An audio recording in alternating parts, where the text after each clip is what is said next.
ഇന്നത്തെ വീഡിയോയിൽ നമ്മൾ മുത്തശ്ശി, മുത്തശ്ശൻ, നമ്മുടെ വീടിൻ്റെ അടുത്തുള്ള ചേട്ടൻ, ചേച്ചി, അവരുടെ മക്കൾ, ഇവർക്കൊക്കെ നമ്മൾ എങ്ങനെയാണ് ഇംഗ്ലീഷിൽ പറയുന്നതെന്ന് നോക്കാം.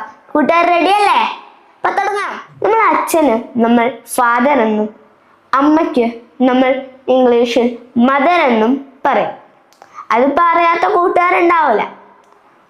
അതുപോലെ ഗ്രാൻഡ് ഫാദർ നമ്മുടെ അച്ഛൻ്റെ അച്ഛനായാലും അമ്മേൻ്റെ അച്ഛനായാലും നമ്മൾ പറയാ ഗ്രാൻഡ് ഫാദർ എന്ന് തന്നെയാണ്. അതേപോലെ തന്നെയാണ് ഗ്രാൻഡ് മദറും. അച്ഛൻ്റെ അമ്മ ഗ്രാൻഡ് മദർ, അമ്മേൻ്റെ അമ്മ ഗ്രാൻഡ് മദർ. ഇങ്ങനെയാണ് നമ്മൾ ഗ്രാൻഡ് ഫാദറും ഗ്രാൻഡ് മദറും പറയാ. മാമന് നമ്മൾ ഇംഗ്ലീഷിൽ പറയാ അങ്കിൾ.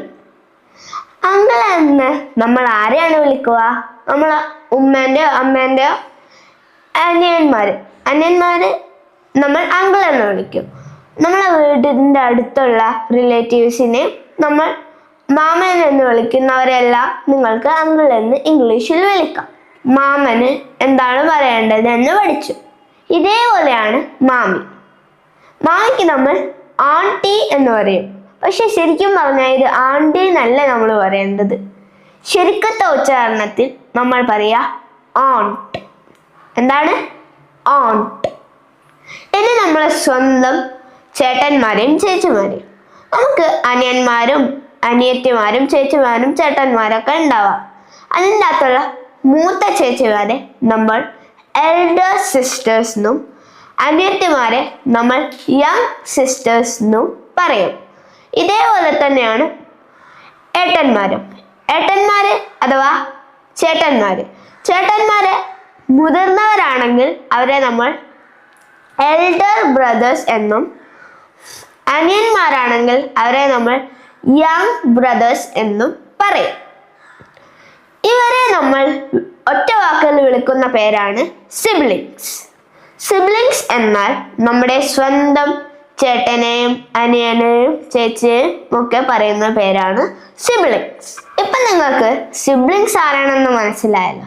ഈ സിബ്ലിങ്സിന്റെ ആൺമക്കളെ നമ്മൾ നെഫ്യൂ എന്നും പെൺമക്കളെ നമ്മൾ നീസ് എന്നും പറയും. ഈ നെഫ്യൂം നീസും കൂട്ടിച്ചേർക്കുമ്പോൾ നമ്മൾ നിബ്ലിങ്സ് എന്നാണ് പറയുക. ഇനി കസിൻസ്. ആരൊക്കെയാണ് നമ്മൾ കസിൻസ് എന്ന് പറയുക? നമ്മുടെ ബന്ധുക്കളായ ചേട്ടന്മാര്, അനിയന്മാര്, ചേച്ചിമാര്, അനിയത്തിമാര്, ഇവരെയാണ് നമ്മൾ കസിൻസ് എന്ന് പറയും. ഇനി ഭാര്യ ഭർത്താക്കന്മാര്, അതിപ്പോ എല്ലാവർക്കും അറിയാം. Wife and husband. ഇവരെ നമ്മളെ പറഞ്ഞ സിബ്ലിങ്സ് പോലെ ഇവരെ നമ്മൾ പറയാ സ്പൗസസ് എന്നാണ്. എന്താണ്? സ്പൗസസ്. ഇന്നത്തെ വീഡിയോ കൂട്ടുകാർക്ക് ഇഷ്ടപ്പെട്ടെന്ന് കരുതുന്നു. ഇതുപോലെയുള്ള കൊച്ചു രസകരമായ അറിവുകളുമായി ഞാൻ വീണ്ടും വരാം. വീഡിയോ ഇഷ്ടപ്പെട്ടാൽ ലൈക്ക് ചെയ്യാനും എൻ്റെ ചാനൽ സപ്പോർട്ട് ചെയ്യാനും ഇംഗ്ലീഷ് പഠിക്കാൻ ആഗ്രഹിക്കുന്ന ഞങ്ങളുടെ കൂട്ടുകാർക്ക് ഇത് ഷെയർ ചെയ്യാനും മറക്കരുതേ. അടുത്ത വീഡിയോയിൽ വീണ്ടും കാണാം. ബൈ.